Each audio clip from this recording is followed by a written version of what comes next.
Il n'y a pas possibilité de défendre des causes si elles ne sont pas constructives pour soi-même. Ça sert à rien d'aller porter des cagettes au Resto du Cœur parce que vous tiendrez pas 2 mois. Si vous n'avez pas réfléchi à la manière dont ça allait vous construire, vous.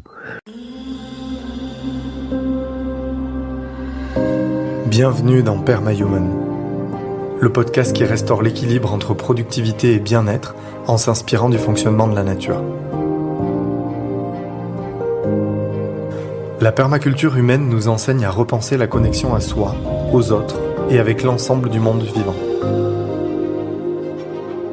La première étape consiste à interroger le lien que nous entretenons avec nous-mêmes, notre propre écologie personnelle à travers l'alimentation, la gestion du stress et du sommeil et notre organisation générale pro-perso. La deuxième étape met en lumière nos compétences interpersonnelles et notre capacité à adopter une communication positive favorisant des relations mutuellement enrichissantes. Après avoir nourri ces 2 dimensions, vient celle de la soutenabilité environnementale, notre aptitude à créer des projets prospères tout en ayant un impact net positif sur l'environnement. Ces projets vous inspirent ? Eh bien, installez-vous confortablement et je vous souhaite un bon voyage à travers ce nouvel épisode. Si vous souhaitez en savoir plus sur le projet Permahuman, vous pouvez cliquer sur le lien en description de cet épisode. Allez, c'est parti. Bonjour Otsemeria. Bonjour. Merci de m'accueillir ici dans votre cabinet à Paris, dans le 15e arrondissement. Je suis très heureux d'être ici avec vous pour avoir lu il y a quelques années maintenant votre livre Les 4 peurs qui empêchent de vivre. Je suis honoré en fait d'être ici et de pouvoir discuter avec vous. C'est moi qui suis honoré. Ben voilà, d'avoir cette discussion et de pouvoir faire rayonner aussi votre propos. En l'occurrence, moi, il m'a beaucoup inspiré sur les plans personnels et professionnels. Ben merci pour cette opportunité de le faire rayonner auprès de ma communauté. Voilà. Merci de m'accueillir. J'ai envie de prendre soin déjà de l'énergie avec laquelle vous arrivez dans cet exercice de l'épisode du podcast. Vous en avez déjà fait par avant. Si on devait prendre la température de votre météo intérieure, qu'est-ce que ça dirait ? Ma météo intérieure, elle est toujours ensoleillée en fait. Vous savez, c'est important. Il y a peu de gens qui ont une sorte. J'en parle souvent. J'utilise cette expression de météo intérieure, de climat intérieur, parce que beaucoup de gens, dès qu'il fait froid comme actuellement ou qu'il fait chaud, alors voilà, ils se plaignent et en fait, ils sont très poreux à ce qui se passe à l'extérieur. Il faut avoir cette densité climatique un petit peu pour. Alors après, c'est tout un travail, comment on développe un soleil intérieur, quoi. Ouais. Mais moi, il est toujours présent, ça c'est sûr. Okay. Et peut-être que par la suite de notre discussion, on verra ce qui vient nourrir cette atmosphère intérieure. Là. Merci pour ça. Alors, vous êtes le cofondateur de l'Association française de psychologie existentielle.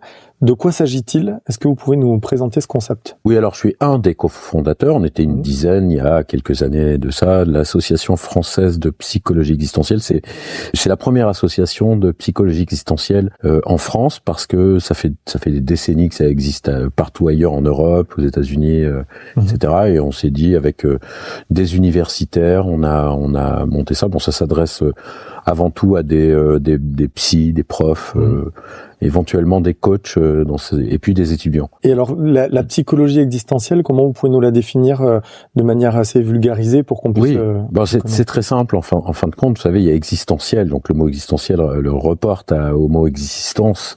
Qu'est-ce que c'est qu'exister ? Donc, on est là, en fait. Alors, on ne sait pas où on était avant, peut-être nulle part, on ne sait pas où on sera après, mais il se fait que on est là, on existe. Le problème, c'est que nous sommes des êtres humains et que nous sommes soumis à ce qu'on appelle la condition humaine, qui est un ensemble de limitations. Donc ce courant psychologique s'intéresse spécialement aux limitations de la condition humaine. Qu'est-ce que ça fait d'exister ? Et comment ça fait peur ? Parce que ces limitations sont des très grandes angoisses. Je peux citer par exemple la mort. Pas des moindres. Qui est pas des moindres, c'est une limitation dans la durée. On sait qu'il y aura une fin. Et évidemment, ça produit de l'angoisse. Qu'est-ce que je fais avec ça ? Il y a une autre limitation qui est la solitude, mais qu'en fait on appelle l'isolement. C'est-à-dire que votre conscience ne peut absolument pas toucher une autre conscience. Vous pouvez communiquer avec la matière du corps, mais votre conscience est totalement isolée en elle-même. Et ce qui fait que vous arrivez seul et vous partez seul de ce monde. Vous pouvez pas vous dire, viens, on se serre, on se colle les consciences, comme ça. Voilà, ça c'est une limitation donc de la relation à l'autre et au monde. Il y a une autre limitation qui est la question du sens. Qu'est-ce qu'on fout là? Qu'est-ce qu'on fait là?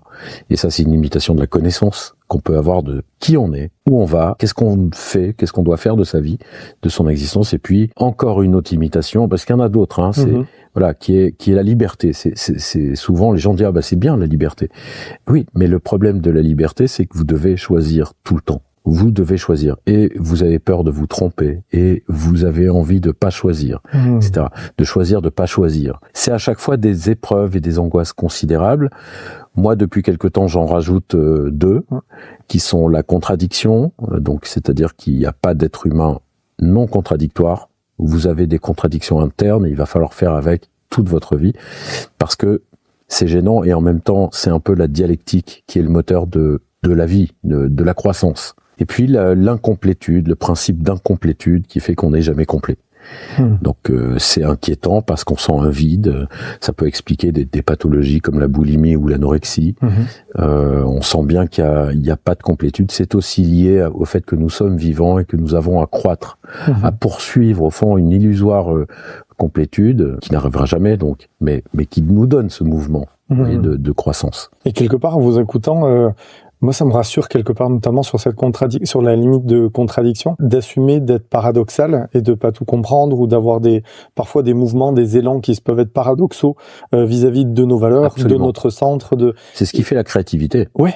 L'incohérence totale. Enfin, il y aura pas de cohérence. Il y a que ce qui est mort qui est cohérent, qui colle, où il y a tout qui colle. C'est ça la cohérence. Nos incohérences sont inhérentes au fait même d'être vivant. Absolument. C'est la preuve de qu'on est c'est vivant. Génial. Enfin, je veux dire, c'est autant arrêter de courir vers une forme d'alignement absolument parfait, absolu, de cohérence voilà, absolue. Tout ce qui est absolu, on l'aura pas. En revanche, c'est quelque chose qui est très intéressant. Ça fait partie de notre travail de croissance, de confronter nos contradictions au fur et à mesure qu'on avance sur un sujet, que ce soit l'écologie ou n'importe quoi. C'est-à-dire que bien sûr, tout le temps, on rencontre des contradictions. Soit on fait avec. Par exemple, je suis écolo, mais je prends pas des douches de 3 minutes. Je mange de la viande de temps en temps. Voilà, c'est ça. Ouais. Bon, ou parfois je me permets un abus alimentaire ou autre. On fait avec. Et si on cherche la cohérence absolue, on la trouvera pas. C'est une grande souffrance. Ouais. On travaille sur ces souffrances-là dans la psychologie existentielle et puis sur des tas de notions qui sont un peu délaissées par les autres courants. D'accord. Vous savez, des notions comme l'enthousiasme. Il y a des psys, je sais pas moi, là en psychanalyse, c'est pas un truc. Et même la mort n'est pas tellement abordée en psychanalyse. On parlera plus de castration, de choses comme ça. Voilà, l'amour. Quelle psychologie parle de ça? Alors peut-être la psychologie positive, mais qui n'est pas vraiment une thérapie. Hein, c'est pas une thérapie. Donc voilà, toutes sortes de thématiques comme ça, et puis toujours reliées aux questions d'angoisse, parce que l'être humain, Sartre l'a bien dit, est angoisse, habité par l'angoisse, et pour lui, c'est un peu la preuve qu'on est libre. Sartre dit, si nous n'étions pas libres, on serait pas angoissé. Comme on est angoissé, c'est que on a à faire des choix, et si on a à faire des choix, c'est bien qu'on est libre. Donc, si je résume, la psychologie existentielle, ça vient mettre de la lumière, ce que vous appelez de la conscience, sur ces limitations qui de toute façon sont là, pour peut-être mieux exister ou peut-être plus tranquillement avec dans une forme d'acceptation de ces limitations qui font qui nous sommes en tant qu'êtres vivants et donc non morts, quoi. Non morts, vivants et mourants. Qui vont mourir. Ouais. C'est un truc qui sont en train de mourir. C'est un truc que j'écrirai probablement dans les années qui viennent. Super, on devance. Mais c'est aussi la psychologie existentielle, c'est aussi une clinique, c'est une thérapeutique. Donc vraiment, on s'intéresse aux troubles. Après, c'est une manière d'aborder les troubles comme l'angoisse, la dépression, la procrastination, etc. Enfin, toute la gamme de troubles qu'on peut rencontrer, les phobies. Et que rencontrent très certainement les auditeurs, auditrices de ce podcast qui sont pour la grande majorité des professionnels engagés pour des causes environnementales, sociales, professionnelles actuelles ou à venir. Je pense à tous mes étudiants et étudiantes actuels, passés et futurs. Déjà, un grand merci pour cette introduction qui clarifie pas mal ce cadre et ce paradigme de la psychologie existentielle. Alors, j'ai lu votre livre, c'est ça qui m'a amené jusqu'à votre cabinet. Je l'ai lu il y a un petit moment, il y a peut-être 2 ans, je crois, ou quelque chose comme ça. j'ai les grandes lignes en tête, mais j'ai voulu, avant de venir vous voir, chercher une espèce de résumé sur Internet. Et je vais me permettre de le lire là avec vous, comme ça introduit le livre aussi pour nos auditeurs, auditrices, et ça va nous permettre d'un décollage vers un voyage à travers ces 4 fameuses peurs qui nous empêchent de vivre. Donc ce que j'ai lu, c'est donc Les 4 peurs qui nous empêchent de vivre d'Eudes Semeria est un ouvrage de développement personnel qui explore comment nos peurs fondamentales influencent notre comportement et nos choix de vie. L'auteur met en lumière 4 peurs principales, souvent inconscientes, qui freinent notre épanouissement personnel et professionnel. Voilà, j'irai pas plus loin avec ça. Et puis, je peux faire une petite correction. C'est pas un ouvrage de développement personnel, c'est un ouvrage de psychologie presque fondamentale même. Donc, c'est là où les résumés Internet ont leur limite clairement. Voilà, mais ça permet de se développer personnellement, bien sûr, ou de s'élever personnellement. C'est une élévation. Alors, ce que je vous propose, c'est qu'on parte ensemble dans un voyage dans lequel on va embarquer les auditeurs auditrices avec nous aujourd'hui à travers ces 4 fameuses peurs existentielles, donc avec peut-être ce filtre de l'engagement, de l'entrepreneuriat à viser à impact positif sur la société, puisque c'est aussi l'écosystème en tout cas de Permahuman. Est-ce que vous pouvez du coup nous décrire ces peurs-là, qu'on puisse en savoir davantage? Bien sûr. Alors en fait, quand je dis 4 peurs, c'est 4 peurs qui contiennent beaucoup d'autres peurs du quotidien. Disons que j'ai essayé de faire une classification schématique de l'ensemble des peurs. Ces peurs, alors il a fallu au début du livre expliquer la différence entre les peurs et les phobies. Vous savez, les phobies sont obsessionnelles, créent de l'évitement, il y a un certain nombre de critères. Sauf que quand on regarde des peurs de la vie quotidienne, il y en a beaucoup qui pourraient être des phobies. Par exemple, la peur du noir, la peur de dormir. Il y a un évitement, il y a une forme d'obsession, il y a un retentissement sur la vie quotidienne. Les gens qui ont peur des ascenseurs, ils prennent les escaliers. S'il y a 10 étages, c'est compliqué leur travail, vous voyez. Et donc, on s'aperçoit que la distinction entre phobie et peur est mince. En réalité, on est tous un peu phobiques de ceci ou de cela. Et donc, j'ai eu à classer ces 4 peurs du point de vue existentiel. Comment on peut regrouper ces peurs pour les comment dire, les maîtriser, les tenir dans la main. Les rencontrer déjà. Les rencontrer aussi, et puis les comprendre. Parce qu'à partir du moment où on fait une classification, on voit un peu mieux les choses, quoi. Donc 4 peurs, ce sont la peur de grandir, la peur de s'affirmer, la peur d'agir et la peur de se séparer. Voilà, avec ces 4 peurs, on peut qui ne sont pas des angoisses. Alors voilà, il faut encore préciser la différence entre peur et angoisse. Les angoisses vont concerner ces fameuses limitations existentielles dont j'ai parlé.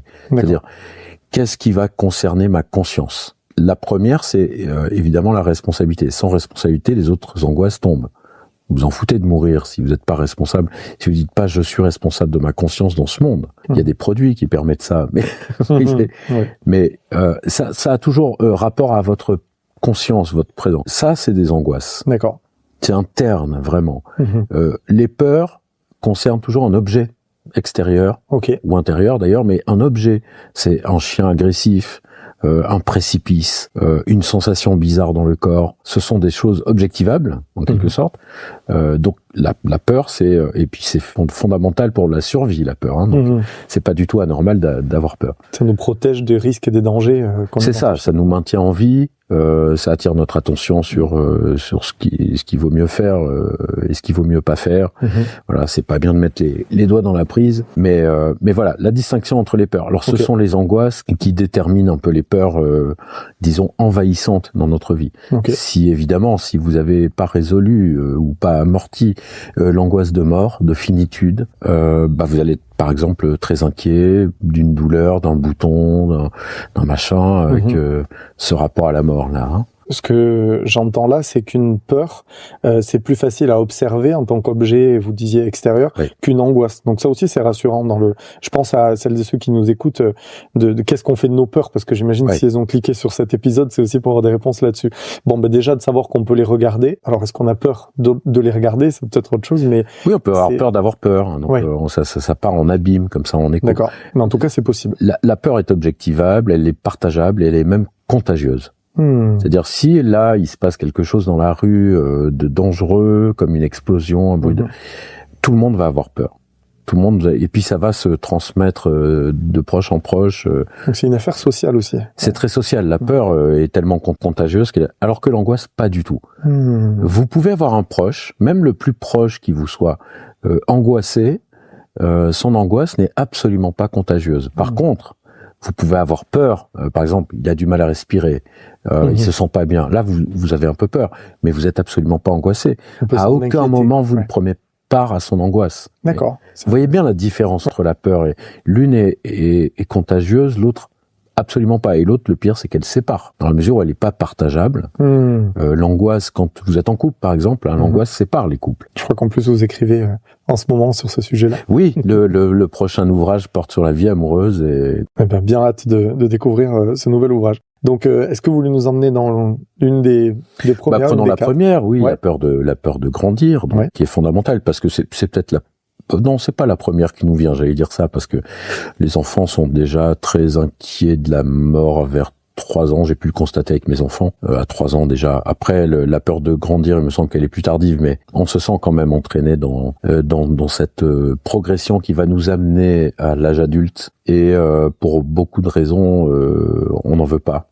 Alors pourquoi est-ce qu'on a peur de grandir ? Parce que le fait d'être sous la responsabilité de parents, de figures parentales, a tendance à atténuer grandement les angoisses. Et on veut pas sortir de cette protection. En quelque sorte, on dit souvent, vous savez, les enfants à l'hôpital sont très courageux, ce qui est vrai, parce qu'on les pique, parce que ceci, cela. Par contre, le rapport qu'ils ont à la mort est pas clair dans la mesure où ils sont pas responsables de leur conscience. À la limite, ils pourraient dire, non, mais la mort, il faut voir avec mes parents ça. Ok. Vous voyez, en quelque sorte. Et moi, j'ai personnellement souvenir d'un accident à 17 ans où j'ai pris conscience que, en fait, j'étais responsable de mon existence, dans le sens où elle me concerne. Vous pouvez agir dessus. Enfin, on peut agir dessus, c'est-à-dire la mort d'un type à l'autre bout de la terre me concerne absolument pas. En revanche, la mienne, c'est pas la même chose, vous voyez. Et mais jusqu'à un certain âge, on n'est pas plus concerné par sa propre mort que celle d'un inconnu, je ne sais où. Cette prise de conscience a entraîné des angoisses de mort massives, considérables. Et c'est ça qu'on veut éviter en grandissant. On n'a pas envie de se confronter à ça. Donc sortir effectivement de l'influence de ses parents, c'est s'exposer à ça, c'est s'exposer à la mort finalement. La question du sens, mais où je vais en fait. Jusque-là, on me disait j'obéissais ou je désobéissais, mais ça revenait au même. Par rapport à un cadre extérieur qui ne dépend pas que de moi, quoi. Ouais. Voire pas de moi. À partir de là, je vais devoir me donner mes règles. Personne va m'empêcher d'aller trop au bord de la fenêtre ou de manger trop de ceci, de cela. C'est moi. Et c'est considérable, hein. C'est comme. Ce qui fait que, au fil de la croissance, on peut tout à fait refuser le changement des formes physiques, hein, les formes sexualisées. Ça fait très peur. À partir du moment où on n'a pas accepté cette dynamique de croissance. Donc, on va trouver, par exemple, on va grossir à l'adolescence ou à la préadolescence pour quand même donner une croissance à voir, mais plutôt dans la largeur que dans la hauteur. Sinon, il faut accepter les angoisses existentielles. Donc, on freine. Le monde de l'enfant, en plus, est totalement inversé, tête bêche avec celui de l'adulte. Hein. C'est-à-dire que le monde de l'enfant est circulaire, par exemple. Donc, ça tourne en rond comme les manèges de chevaux. Au fond, chaque jour ressemble à celui d'avant. On peut fantasmatiquement dire plus tard je serai pompier, tout ça, mais tout ça est très fantasmatique. C'est totalement imaginaire et ça, il y a pas de conséquences. Voilà. Le monde de l'adulte, lui, est linéaire. C'est-à-dire que vous voyez bien qu'il y a la mort au bout. C'est une espèce de tapis roulant. D'horizon. Voilà, à l'horizon, vous avez... Alors que chez l'enfant, l'horizon, c'est les parents. Hein, donc, ça bouche l'horizon, et puis tout se répète, et puis rien n'a de conséquences. Et c'est terrible de dire, de dire ce que je vais faire maintenant aura des conséquences. C'est ça, prendre la responsabilité aussi de ça. Ouais. Oui, si je choisis telles études, alors je vais y passer 5 ans, est-ce que je vais pas me tromper ? Vous voyez, mais à 12 ans, à 8 ans, vous faites n'importe quoi, tout est rattrapable en fin de compte. Ça me fait penser à la notion du temps aussi, l'angoisse qu'il peut y avoir avec ça. On parle de la peur de grandir et donc du temps qui passe. Et je dis ça parce que je rencontre pas mal de personnes qui me partagent directement ou indirectement cette peur de perdre du temps, peut-être de vous parler des études, justement, d'investir quelque chose qui ne mènera à rien, donc j'aurais perdu du temps, là où j'ai tendance à penser que toute expérience est apprenante, rien que le fait d'y connecter, d'y mettre de l'énergie, de la sensibilité aussi, d'y connecter, peu importe où ça nous emmène, on aime bien imaginer que ça peut nous amener dans un endroit propice, bénéfique, mais j'ai un peu l'impression qu'on grandit de fait, à chaque seconde qui passe est une expérience une opportunité d'apprendre, de grandir, et ce temps n'est jamais vraiment perdu. savez, ici, il y a des plantes, là, vous voyez, les petites plantes, c'est exactement ça, ça pousse. Ça pousse en permanence, alors on l'accepte ou pas. La question du temps, là, pour le coup, ce que vous décrivez, c'est plutôt une question qui se ramènerait à la question du choix, donc à la peur d'agir. D'accord. Est-ce que je fais bien de choisir ces études-là parce que je vais y passer tant de temps et que je vais perdre du temps? Et donc on est dans une pensée à l'envers qui consiste à ne pas choisir. Au fin de compte, comme ça, je perds pas de temps, sauf qu'en fait, je perds du temps. L'impression de mettre le temps en suspens un peu, si on choisit. Oui, c'est une impression, mais en réalité, le temps passe. Il y a des gens qui disent je ferais bien psychologue, tiens. Voilà, donc faut vous lancer dans des années d'études, et puis ils le font pas. Et il se trouve que plusieurs années après, c'est bête, si je m'étais lancé aujourd'hui, je serais psychologue. Le temps va passer de toute façon. Hein. Et le temps, chez l'enfant, dans la peur de grandir, c'est quelque chose de très restreint. Il y a une bulle autour de l'enfant qui va grandir pour appréhender le temps, l'espace, la relation, etc. Et le temps va pas très loin. Chez certains adultes, d'ailleurs, cette immaturité perdure. Hein. Il y en a qui voient pas demain plus loin que la fin de la semaine. Il n'y a pas une espèce de vision, vous voyez, d'horizon sur plusieurs années. C'était ça. J'avais une question par rapport à ça. C'est comment est-ce que peut se manifester cette peur de grandir chez l'adulte? Donc là, vous êtes déjà en train d'y répondre. Oui, c'est ça. C'est toutes ces peurs de la peur de grandir, ça sera d'afficher finalement des caractéristiques infantiles dans les habits. Alors si on est très concret, c'est dans les vêtements, c'est-à-dire on portera plutôt des choses même un peu décalées, mais un peu ado. Vous voyez, ça peut être dans les attitudes, la peur de la séduction entre adultes. Et puis surtout, c'est ce sentiment extrêmement pénible de jamais être à la hauteur. Vous savez, les autres ont l'air tellement plus adultes que moi. Comment ça se fait?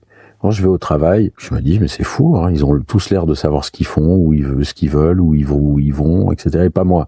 Et donc les gens parlent souvent en thérapie ils portent un costume, le costume de l'adulte, alors ils vont le porter toute la journée, ils rentrent chez eux, ils enlèvent le costume de l'adulte. Bon, ça serait mieux d'essayer d'assumer l'adulte qu'on est. Alors, être à la hauteur, c'est ça, j'ai peur d'être à la hauteur, de pas être à la hauteur de mon travail, de ceci, de cela, de l'amour, du couple.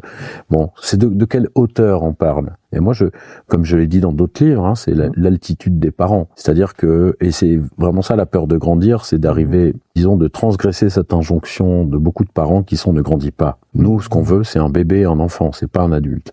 Donc... J'entends encore ma mère parler de moi, soit d'autres personnes devant moi. Je vous présente mon bébé. Alors, ça me met très mal à l'aise et je lui dis. Mais je comprends. D'ailleurs, j'ai vu une blague il y a pas longtemps là-dessus. C'est justement une mère qui dit à son fils qui a 40 ans, tu sais, quand je te vois, je vois toujours mon bébé. Et le fils lui dit, il s'agirait de grandir, maman. J'adore l'espèce de petit paradoxe elle a elle-même pas grandi, quoi. Hein. Donc la peur j'ai perdu le fil. La peur de grandir, mais c'est vrai qu'on a fait le saut vers la peur d'agir. Oui, la hauteur de l'altitude des parents. Ouais. Donc ce serait trouver sa propre attitude et la laisser celle des parents à eux-mêmes. Oui, en fait non, c'est d'arriver sur un pied d'égalité avec les parents en tant qu'adultes. Donc bien sûr qu'on reste leur fils ou leur fille, mais on n'est plus leur petit enfant. À un moment donné, on est un adulte, et donc à ce titre, on a la même altitude et adulte, c'est les mêmes racines latines. C'est des racines liées, quoi. Intéressant. Oui, un adulte, c'est quelqu'un qui a arrêté de grandir, qui a fini sa croissance. Bon, on l'a fini jamais en réalité, mais pour les Romains, les Latins, c'est ça. On a fini de grandir dans la mesure où on peut subvenir à ses propres besoins. Donc on a nourrir ses enfants. On a atteint notre altitude, quoi. On a atteint notre altitude. On est adulte. Waouh. Ouais. J'ai jamais fait le parallèle, c'est intéressant. Donc, vous voyez, juste d'imaginer, mais qu'est-ce que c'est de me vivre sur un pied d'égalité avec mes parents? C'est tout un défi pour les gens. C'est-à-dire, comment je fais? Il y en a qui ont 50 ans, ils osent pas fumer devant leurs parents. Alors, je leur conseille de le faire. Mais c'est aussi aborder un peu ses parents comme autre chose que des parents. Oui, et alors je tire le fil de ça sur les aspects professionnels, parce que ça me parle dans les situations où, et notamment dans ces thématiques d'impact, de business model à impact, d'engagement environnemental, social, etc., on est peut-être pas très aligné avec les attentes et les expectatives de nos parents, et donc du coup cette dynamique du choix de notre propre chemin, où est-ce que va nous amener notre altitude, et parfois ça peut être compliqué quand ce n'est pas adéquat avec les expectatives des parents, et notamment sur ces métiers aujourd'hui qui sont quand même relativement nouveaux, en tout cas à l'échelle générationnelle. Moi, mes parents alors ils suivent ce que je fais et ils voient où est-ce que je vais et les valeurs qui me portent, qui m'animent et qui m'embarquent. Mais c'est vrai que ça aurait été plus simple s'il y avait une étiquette de médecin, d'avocat, d'infirmière ou de boulanger, quoi. Sortir aussi du giron de l'image qu'on a des métiers tels que nos parents l'ont, pour pouvoir assumer, c'était un terme que vous avez utilisé tout à l'heure, d'avoir envie de faire un métier qui n'existe pas encore, ou de le construire soi-même, ou vous voyez, d'investir ces nouveaux espaces et ce nouveau secteur de l'impact, quitte à pas avoir une étiquette métier. Il y a un truc un peu est-ce que c'est en lien avec une forme de déloyauté vis-à-vis de... Ouais. Oui, il faut décevoir ses parents. Moi, je dis même, il faut les trahir, mais avec des guillemets, bien entendu. Les trahir dans le sens où ce ne sont plus leurs injonctions qui nous dirigent dans la vie. C'est difficile, ça. On peut leur opposer d'autres injonctions qu'on a forgées personnellement en disant, mais moi, je pense pas comme vous. Là, on va les décevoir, on va les trahir. On va trahir, disons, une forme de loyauté un peu excessive, qui est tu dois faire comme on t'a dit. Et voilà, mais c'est pas une question d'autorité, c'est vraiment une question de loyauté, vous voyez, de faire que la famille passe avant tout. Donc, oui, parce qu'ils vont continuer à nous aimer quand bien même on les... Absolument. Oui. Sauf ça que qui est intéressant aussi. La loyauté familiale pour l'enfant, elle est absolue. Ça survie en dépend. Donc la famille passe avant tout, mais elle peut plus l'être une fois qu'on est majeur. Pourquoi ? Parce que ça vous empêcherait d'aller investir d'autres personnes, de faire votre vie, votre famille, vos enfants, de voyager, enfin je veux dire, de vous émanciper, de vous autonomiser. Puis à partir du moment où vous avez un couple et des enfants, alors qui passe en premier ? Quelle est la famille qui passe en premier ? Vous voyez ? Loyal à qui ? Loyal à quoi ? C'est ça. Grandir, ou en tout cas affronter la peur de grandir, c'est coltiner ce genre de problématique. Okay. Je parle à mes parents. Moi j'en ai plus, mais le jeu général. Je parle à mes parents non plus en tant que parents, non plus seulement en tant que parents, mais en tant qu'hommes et femmes. Ils sont quoi en tant que... Qu'est-ce qu'il y a derrière le costume du père, de la mère, du papa, de la maman ? Et à la fois, on a passé tellement d'années à les vivre dans la relation comme étant le père ou la mère que Exactement. Du coup, défaire ça, moi, c'est des questions que je me suis posées en lisant votre livre. C'est pas simple. C'est pas simple, surtout que souvent ils veulent pas. Ah oui. Raconte-moi tes déceptions, tes rêves personnels. Il y a une espèce de pudeur parce que quand vous êtes arrivé, vous étiez trop petit pour qu'on en parle, puis finalement on n'a jamais parlé. Ouais. Donc, on a toujours été trop petit pour qu'on en parle, en fait. Oui, c'est ça. Voilà, un jour, on est assez grand pour en parler, et allons-y, parlons entre êtres humains, comme ça. Mais ça doit venir de nous, je sens, de soi, en fait. C'est-à-dire que cette dynamique, s'attendre à ce que ça soit à nouveau le parent qui dû s'amener cette forme de maturité, c'est peut-être une forme d'avoir peur de grandir, quoi, aussi. Oui, bien sûr. Et vous savez, les gens disent, mais moi je veux profiter de mes parents. Mais c'est ça, profiter de ses parents. C'est pas aller les voir tous les week-ends, mettre les pieds sous la table, dormir un peu. Et ne pas parler finalement. Ouais, souvent c'est ça. Je dis, vous profitez pas de vos parents là, vous faites l'enfant. Alors, il y a des fêtes pour ça, il y a Noël, il y a tout ça, c'est très heureux. Mais profiter de ses parents quand on est adulte, c'est aller les chercher comme autre chose que des parents. En fait. Rencontrer l'homme, la femme qui sont. Ouais. Là, ça, c'est intéressant. En tant que parent, on les connaît par cœur. On a intégré tout pendant des années. Donc, super. Tout ça est très intéressant. Je sais qu'on a 3 peurs qui arrivent. Donc... je vais essayer d'être un peu plus... Si vous voulez. Ah non, avec plaisir. De toute façon, en plus, on a déjà un petit peu abordé la peur d'agir. Est-ce que c'est la deuxième que vous voudriez investiguer ? Non, disons que la deuxième, dans la logique de mon déroulement, ça serait la peur de s'affirmer. Qui suis-je ? Qui suis-je ? Beaucoup de gens disent, mais je suis qui, en fait ? Toutes ces peurs sont liées entre elles. C'est une mécanique, en fin de compte, qui fait pas l'économie de la conscience, on est d'accord. Hein. Je réduis pas l'être humain à une mécanique. N'empêche qu'il y a une mécanique physiologique, cérébrale, etc. Donc on peut pas le nier non plus. Mais disons que voilà, s'affirmer, c'est un peu savoir qui on est, et puis avancer dans ce sens si on le veut. Alors, comment on fait pour savoir qui on est ? Les gens me disent là, je voudrais savoir qui je suis. Alors, qu'est-ce qu'on fait ? On regarde le parcours de vie. Pas suffisant parce que c'est très contingent, c'est beaucoup de hasard, c'est beaucoup de choses. Bon, on a vécu tel traumatisme, etc. Est-ce que ça me définit ? Suis-je défini par les difficultés ou les succès ? J'étais excellent à l'école. Est-ce que ça fait de moi juste un bon élève ou voyez ? Pas sûr. Hein, ça. Alors on peut se reporter sur la personnalité. Bon, alors ma personnalité tend à ceci, à cela. Pareil, c'est un peu fumeux. Vous voyez, c'est pas précis, complet. Ça peut changer de manière c'est assez volatile au fond. Et sur le parcours, excusez-moi, ça me fait penser à ces temps d'évaluation, d'acquis, d'expérience. C'est-à-dire quand on veut faire un peu le point où on en est, on regarde le parcours sur, comme vous disiez, les échecs et les succès, comme une actualisation de quelque chose qui nous permettrait de regarder vers l'avant. Là, on entend ici que c'est incomplet, que c'est sans doute intéressant pour le... Oui, parce que pour l'approche existentielle, exister, comme le dit l'étymologie, c'est toujours se projeter en avant, jaillir. D'accord. Donc, ce qu'on a été, finalement, est mort en tant qu'objet. C'est objectivable, c'est objectivé. Et pour Sartre, ça, ce que j'ai été, par exemple, si j'ai été lâche, ça ne fait pas de moi un lâche pour toujours. Parce qu'à chaque fois, je refais mes choix, à chaque seconde. Donc, c'est assez casse-gueule de se dire, vous savez, il y a le paradoxe de Thésée, du bateau de Thésée, je sais pas si vous connaissez. Bon, Thésée, c'est le héros grec qui est allé tuer le Minotaure, qui revient avec son bateau, tout le monde est content, on met son bateau sur la plage et puis on le garde pendant des siècles. Mais au fur et à mesure des siècles, il y a une planche qui va pas bien, il faut la remplacer. Si bien qu'à la fin, on a remplacé toutes les planches. Est-ce que c'est encore le bateau de Thésée?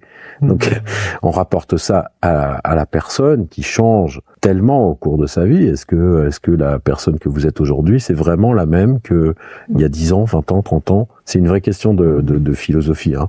Et voir, ça parle de l'acceptation du changement versus la résistance au changement. Enfin, ça, c'est le rapport au changement. Le rapport au changement. Le fait est que vous changez, que vous le vouliez ou pas. Ok. Je veux dire, vous fabriquez des milliers de milliards de cellules tous les jours. Je veux dire, c'est 700 milliards de globules rouges. Vous imaginez le nombre de cellules que vous perdez tous les jours. Vous en de changements physiologiques internes. C'est ça. Et donc, c'est assez difficile de trancher sur le parcours.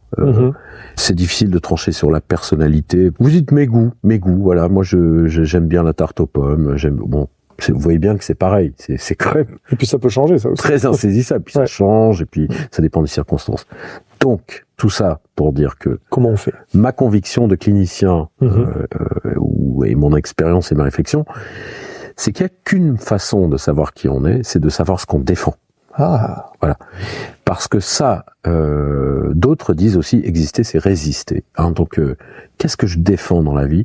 Et ça me définit. Et vous le voyez très bien, quelqu'un qui vous dit j'aime le chocolat, vous avez absolument pas accès à qui est cette personne. Le chocolat, très bien, comme des millions de gens. Par contre, quelqu'un qui vous dit moi je suis écolo, là vous avez accès à son intériorité, à son intimité, au cœur de son intimité. Donc, et surtout s'il la défend avec enthousiasme. Là, vous voyez bien que vous savez en partie qui il est. Qu'est-ce qui le meut, Absolument, mais bon, ça vaut évidemment pour le féminisme, un parti politique, que sais-je. Ça vaut même pour l'art, la poterie, la peinture, tout ce que vous voulez. Moi, je défends ça. Je défends un point de vue. C'est pas forcément une polémique, hein. Non, mais ça met les valeurs au cœur de votre propos, là, j'entends. C'est-à-dire. Absolument, c'est ça, les valeurs. Les valeurs nous définiraient, du coup. Donc, ces valeurs-là, attention. Ouais. Je parle pas des valeurs générales comme la liberté, la loyauté, la justice, etc. C'est en plus que ça rejoint votre questionnement sur l'engagement. C'est les valeurs qui donnent lieu à des engagements en acte, dans la réalité. Ça, c'est des valeurs, pour moi, que j'appelle d'ailleurs des valeurs incarnées. Voilà. Elles sont là dans mon corps, vous voyez. Donc, ces valeurs me constituent, sont constitutifs de qui je suis. Si je suis écolo, c'est que j'ai besoin d'une écologie intérieure. Puis ça au-delà de moi, je vais défendre l'écologie pour tous, enfin pour tout. Oui.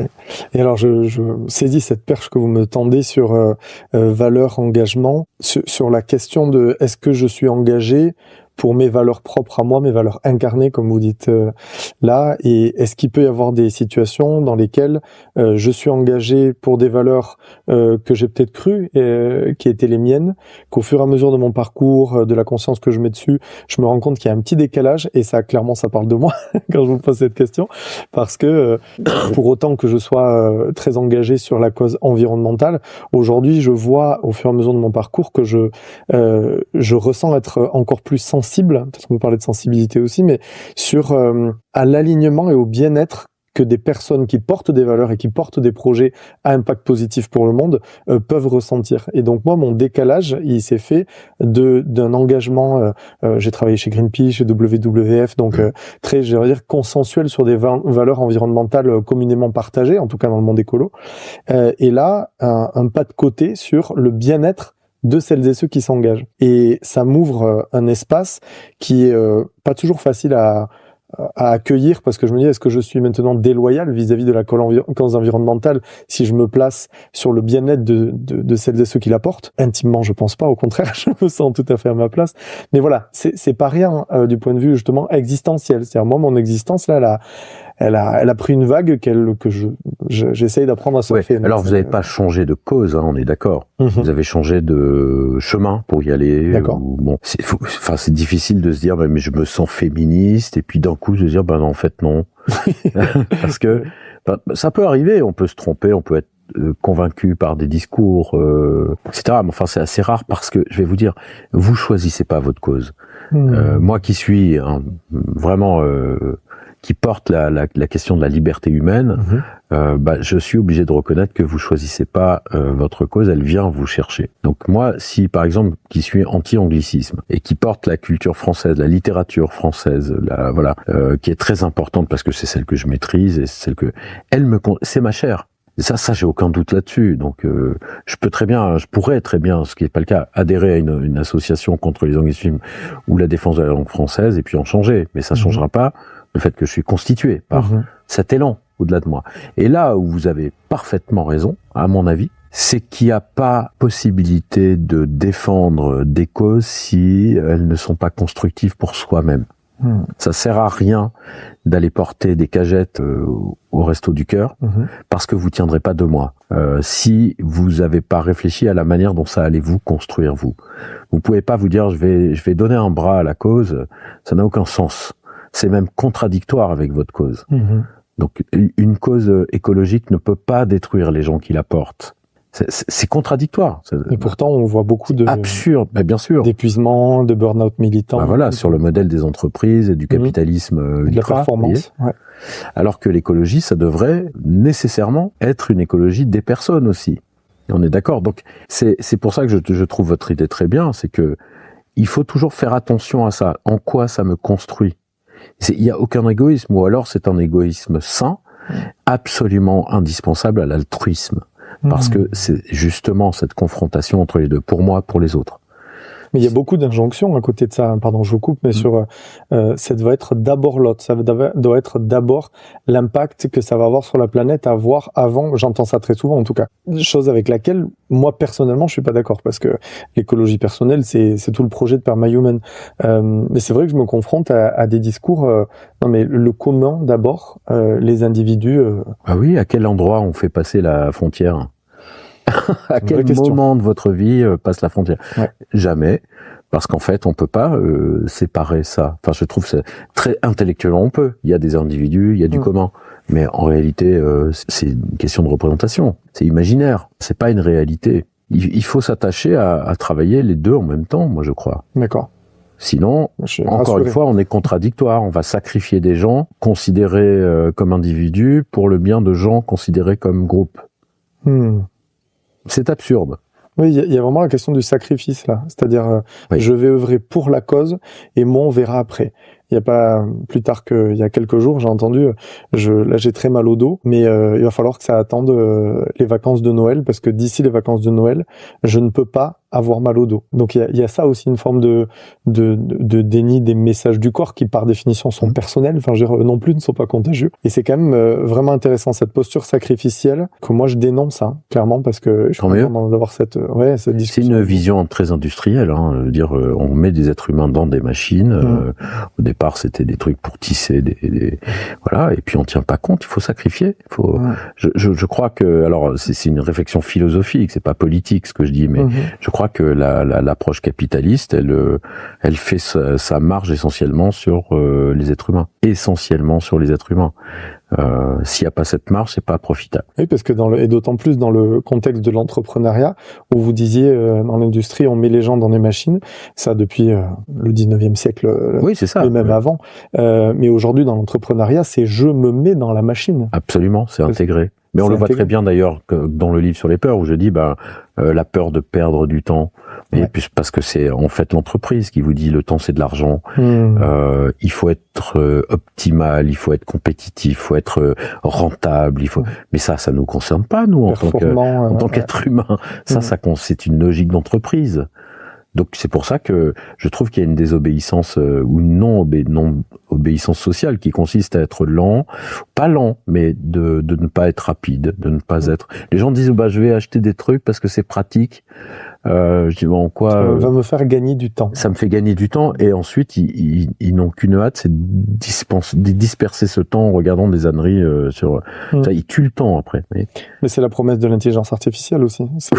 Oui, c'est risqué. Hein. C'est risqué dans le Et puis il y a tout qui est risqué là-dedans, c'est-à-dire qu'il y a je dis pas qu'il y a pas des endroits où effectivement ça peut être intéressant et on pourra en discuter, mais c'est pas tout à fait notre sujet ici. Mais il y a un impact environnemental en plus très important de l'usage de ça, mais avec cette idée de se dire on va gagner du temps en posant une question, une réflexion, en déléguant peut-être la réflexion d'ailleurs à un cerveau un cerveau mécanique, électronique, artificiel, qui va réfléchir à notre place.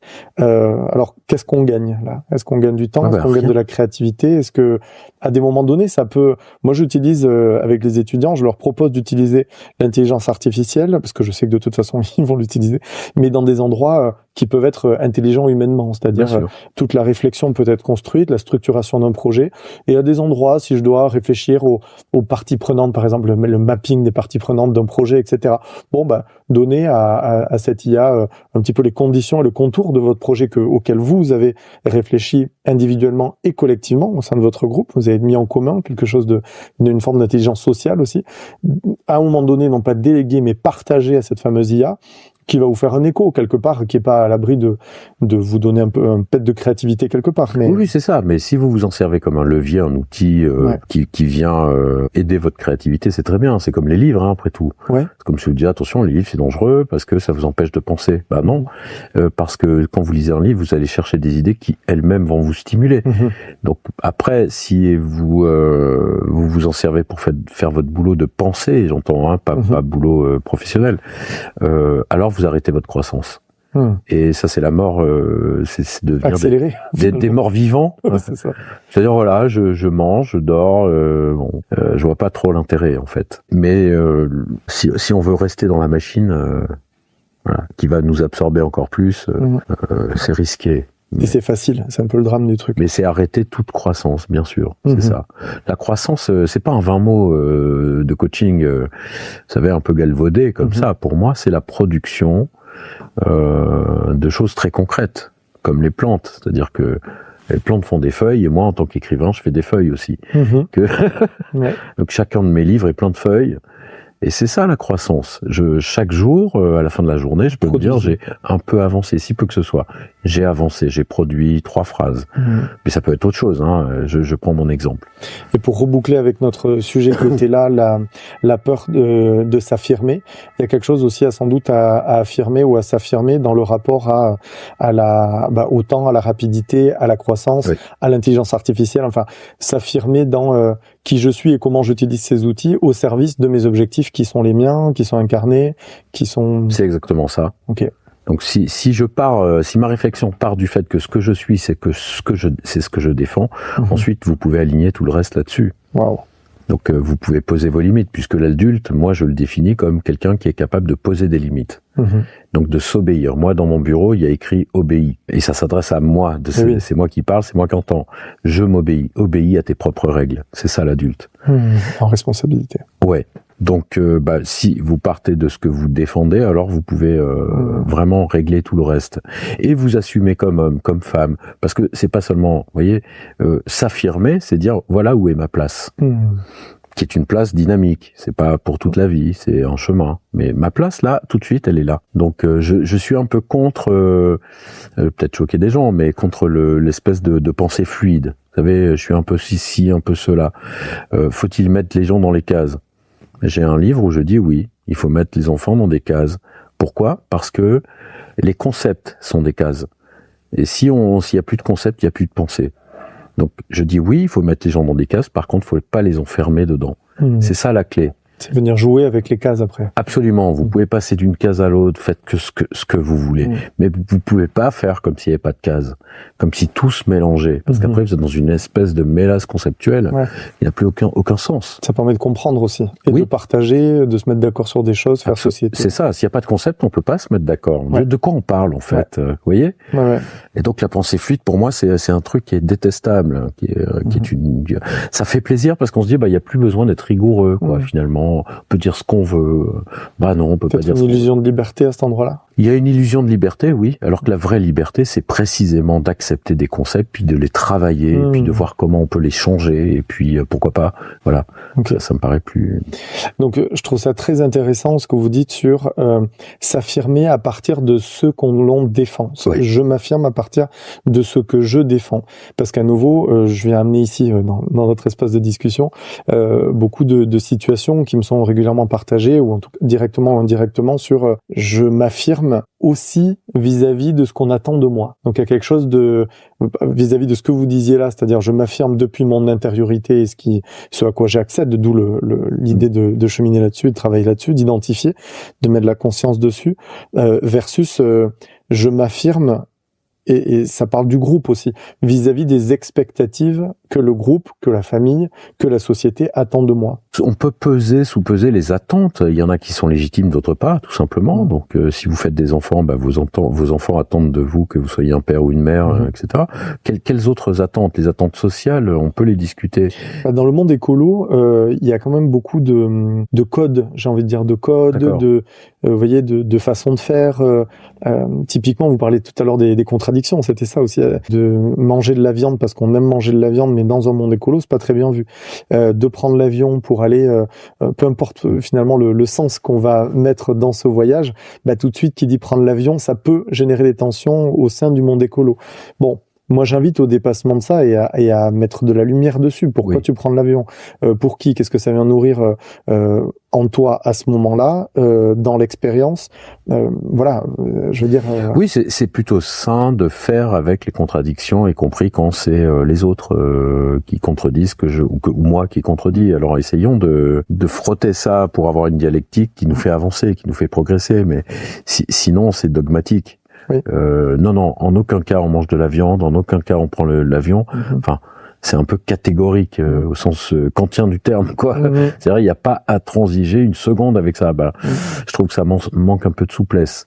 Mais ça peut rassurer pas mal de gens, vous pensez pas? Oui, mais après on peut aussi reprocher aux gens un peu extrêmes le fait que d'où on part là. Si on est écolo, on part d'où? On part d'un milieu qui est déjà très abîmé, qui est déjà et dans lequel on est obligé de vivre. Donc, vous mangez de la viande parce qu'en fait, c'est tout un cheminement qui va prendre sans doute des décennies pour trouver une alternative correcte, etc. Y compris pour même changer ses goûts, ses envies. Vous voyez, je trouve que ce qu'on attend, soit on se conforme. Et donc, auquel cas, on cesse d'exister. Soit on résiste un peu à la... Moi, je suis beaucoup pour la désobéissance, voire même la non-obéissance.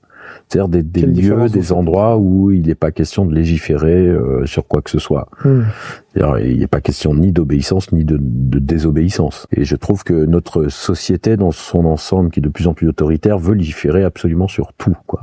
Et un jour, on vous dira comment vous devez mettre vos livres dans votre bibliothèque et je sais pas quoi, pour être aux normes. La question de la norme. Donc, la peur de grandir, la peur de s'affirmer, troisième peur. La peur d'agir, d'entreprendre, de commencer, de terminer. Bon, et vous voyez bien que ça nous renvoie aussi à des angoisses. Terminer nous rappelle une limite, une finitude, et puis commencer, c'est la question de l'engagement, justement. Donc, et donc du choix. L'action commence par un choix, une délibération, une décision, et l'action est partie, quoi. Donc le problème là, pour le résumer, ça serait d'avoir un pied dedans, un pied dehors. C'est-à-dire je fais un peu semblant d'agir, j'agis un peu, mais pas trop. Donc je vais commencer à faire quelque chose, et puis je le termine pas, ou alors je vais même pas du tout commencer. Et là, on sera par exemple dans la procrastination. C'est exactement ça à quoi je pensais là, d'accord. Voilà. Et la procrastination, c'est absolument pas de la paresse. Une étude que je viens de lire là dit que quand vous procrastinez face à une tâche, on regarde votre cerveau d'après l'étude et on voit que l'amygdale cérébrale s'excite. C'est le système limbique, donc qui est lié à la peur. Donc l'amygdale cérébrale, on peut même la stimuler avec des injections de certains produits qui font que vous allez paniquer sans aucune raison. C'est terrible.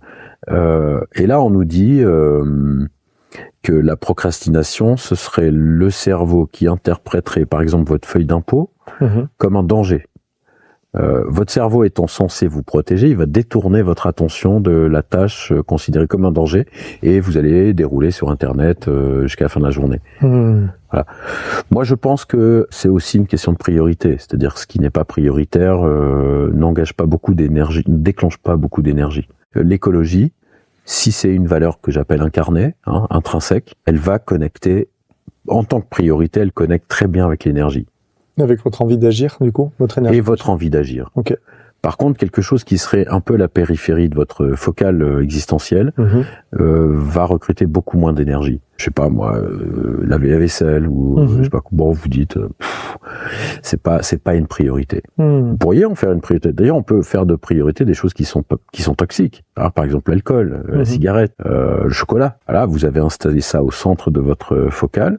Votre cerveau va traiter ça comme une priorité. Il vous donne l'énergie d'aller acheter du chocolat, de le bouffer, d'aller acheter de l'alcool et de trop boire et ainsi de suite. Mais vous pouvez faire ça aussi dans un sens positif. Donc l'action est liée à tout un enchaînement. Vous voyez que bon, ça serait un peu long de techniquement de montrer ça. Mais l'énergie est directement liée à ce qui vous apparaît comme une priorité. Et est-ce qu'on a une marge de manœuvre sur justement revoir nos priorités ? Absolument. Parce que moi, je me mets en exemple de ce que vous dites là. Le matin, j'aimerais me lever, faire tout ce rituel, d'être au rendez-vous de mon porridge, de ma séance de yoga, de ma méditation, etc. Et quand je le fais, d'ailleurs, je vois tous les bénéfices sur la journée. Mais c'est vrai que assez souvent, assez régulièrement, quand je me réveille, mais parce que je suis aussi appelé, et là j'entends toute la mécanique physiologique derrière que vous décrivez, appelé à me mettre au travail, ce que je considère pas tout à fait comme un travail, mais en tout cas, je suis appelé sur le fait d'écrire un billet de blog, sur finaliser le montage d'un podcast, continuer ma formation sur la gestion mieux gérer son sommeil, etc. Mais du coup, j'aurais aimé avoir ce temps, mais moi, assez naturellement, spontanément peut-être, j'ai été sur la focale travail. Et des fois, je me dis, mais attends, ton corps, etc., faisons-lui de la place aussi dans et la question du sport, etc. Oui, bah, c'est libre à vous d'intercaler ça. Comment on revoit nos priorités? Oui, le temps pour vous, puis même, j'imagine qu'écrire ou monter le blog, c'est en soi aussi une priorité, ou ça devrait. Ouais. Donc comment savoir si c'est une priorité effectivement dans les faits? Moi, quand j'écris un livre, là, je suis autour de 400 pages du prochain manuscrit. Ce manuscrit est en permanence ouvert sur mon ordinateur du matin au soir. Donc, je fais évidemment d'autres choses. Je fais mon travail de thérapeute. Il passe en second plan. Et puis, dès que j'ai 3 minutes, je le regarde. Et puis, parfois, j'écris un mot, 2 mots, je change une virgule. Ça signifie à mon cerveau que c'est une priorité absolue pour moi tous les jours. Alors, le tous les jours est très important. D'accord. Alors, je parle du cerveau parce qu'en réalité, il y a ma conscience, il y a la pensée, le traitement de l'information du cerveau. On doit se mettre au service de l'inconscient cognitif, comme on dit, qui lui-même se met à votre service, au service de votre conscience. Donc, toute la créativité vient de là.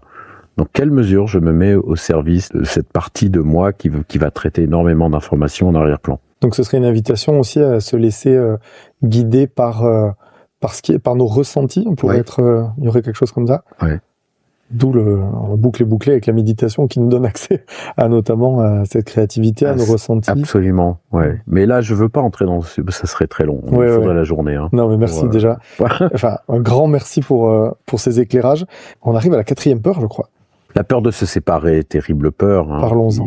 Qui traumatise beaucoup de gens, dans la mesure où on a essayé de dénier certaines angoisses, la mort, la solitude, le sens, la liberté, par le fait qu'on n'est pas véritablement un individu. Si on se mélange et qu'on est le prolongement des autres, les décisions sont collectives, les actions sont collectives, tout est collectif. La mort est collective. Si on veut vivre sa propre vie et pas subir sa vie. Je crois que parce que c'est pas normatif ce que je dis, c'est pas bien ou c'est mal, c'est à condition de vouloir vivre sa vie, alors on doit s'autonomiser un peu, C'est jamais complet, évidemment, on est des êtres humains, donc il y a un lien, on est déjà habité par une foule de gens qu'on a croisés dans sa vie en permanence. Donc pas trop se croire un individu, mais faut tendre un peu vers ça. D'accord. Alors c'est quoi la peur de se séparer? Elle apparaît chez le petit enfant, le bébé, dès la naissance. Donc il y a une forme d'attachement.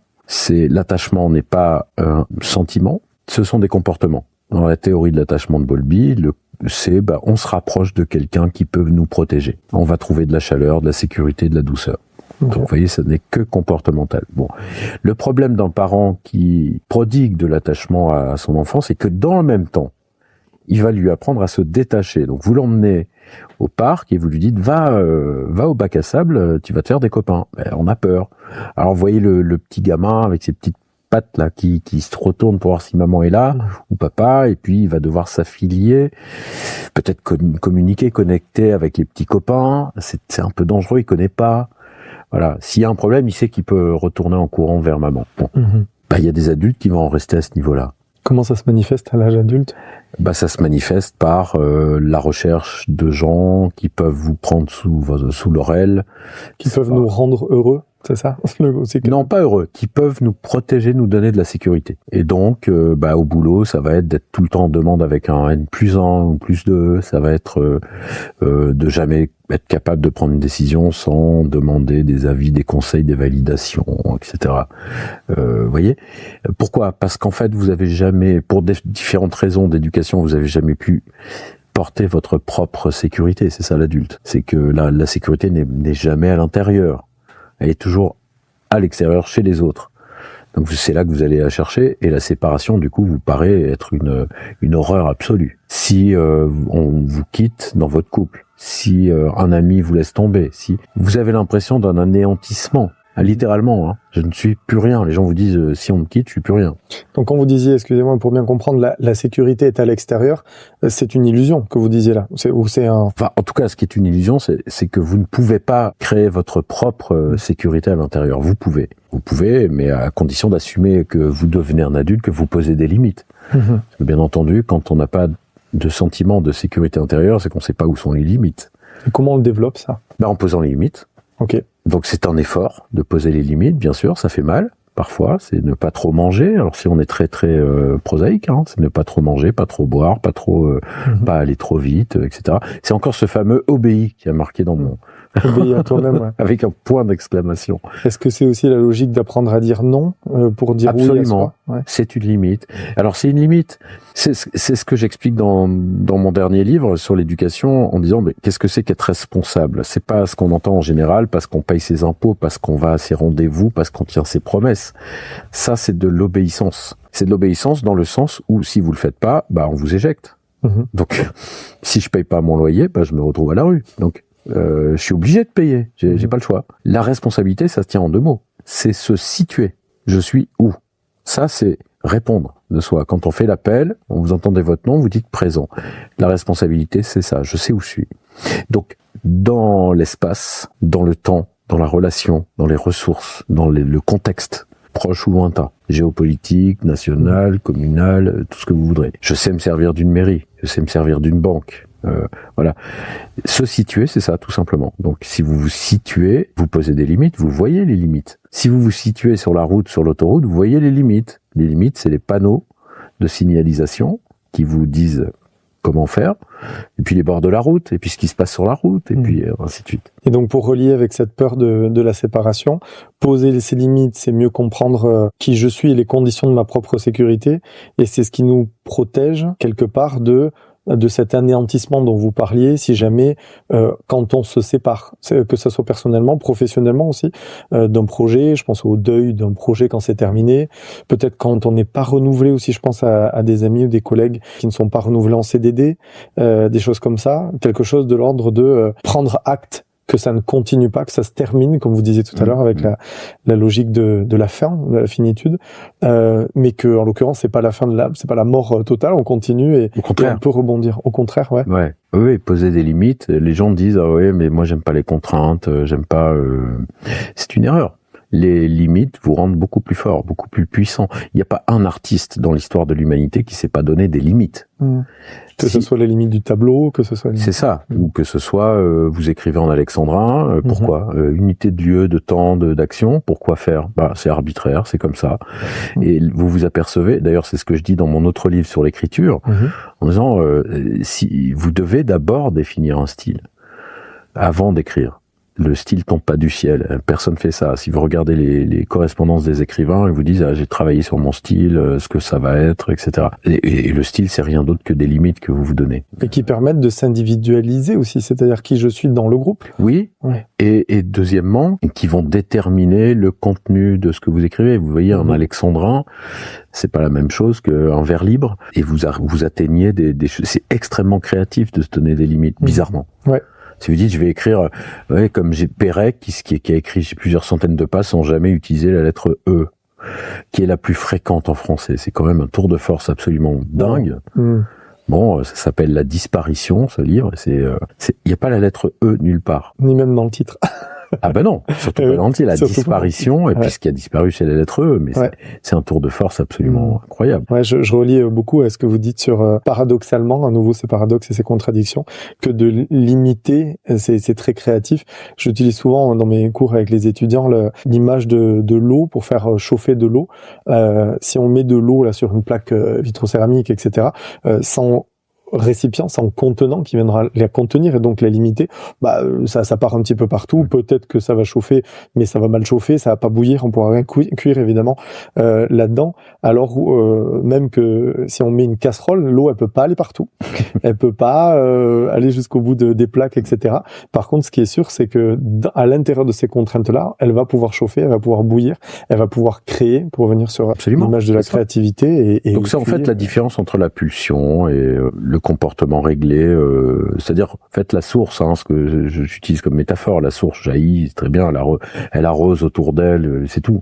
Si vous mettez des coffrages pour diriger, canaliser cette source, alors vous faites des champs et des jardins, et c'est complètement autre chose. C'est ça en fait, se donner des limites, c'est ça l'image.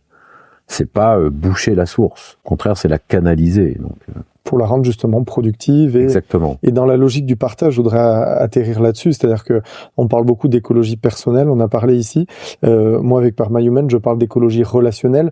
Et ce que j'entends aussi là, c'est que se mettre des limites, définir qui je suis, ce que je défends, pour boucler avec le début de notre entretien, ça me permet, moi, de m'individualiser, de savoir un peu plus qui je suis, etc., de me positionner, de me situer, comme vous disiez. Et c'est ce qui me permet d'autant plus de me partager et donc d'être en lien avec, depuis, une forme d'intégrité, d'authenticité, je sais pas, mais je trouve que ça donne à dire de la qualité des relations que tout ça va pouvoir créer.